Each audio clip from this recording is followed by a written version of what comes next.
Okay, gold is bearish according to the TrendPredator Pro. This is an indicator that puts everything into context, looking at the monthly, weekly, daily, 8-hour candles in the main. It also includes the 4-hour candle. But it derives its bias from the 8 daily, weekly, and monthly conditions of the current condition as well as the previous condition. So essentially what is happening currently on this day and what occurred yesterday. And what we can see here, if we open this up, is that the monthly chart is bullish in that it's broken out of the previous month's highs 2 months in a row, including this month and last month.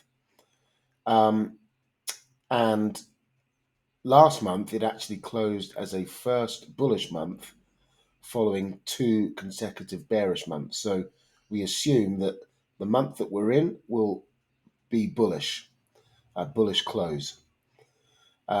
Last week, it broke out of highs of the prior week, and that was the 3rd consecutive breakout to the upside, which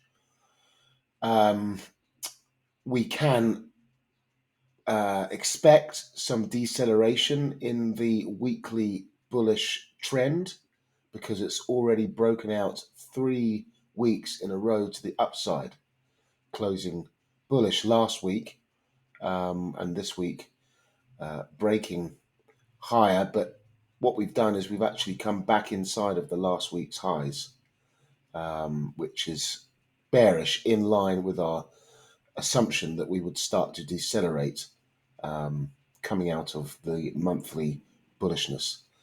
On the day itself, we've taken out yesterday's highs to the downside. It's a fake out high.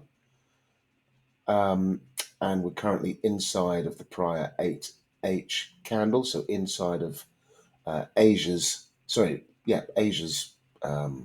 range, following 3 sessions of rise. So that constellation there is bearish into the monthly bullish trend, which is why the indicator is giving us a trade setup reversing counter trend into a downtrend due to the fake out high.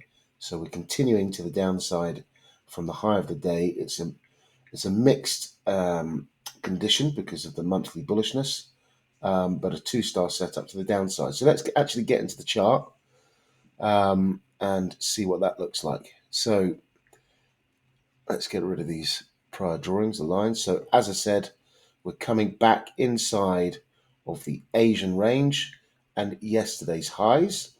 So that's why it's giving us a reversal setup, because we're reversing that bullish trend.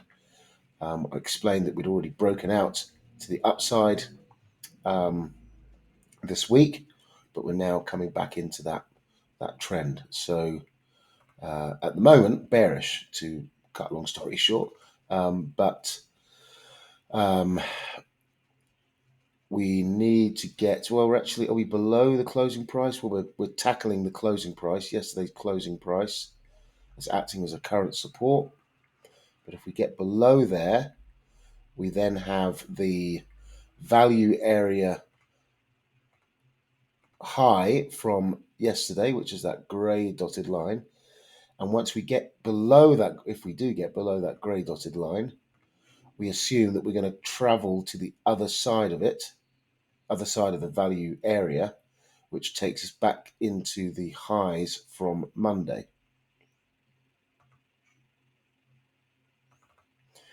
So that would be the trajectory if we get inside of the value area high. So that's my thesis for now.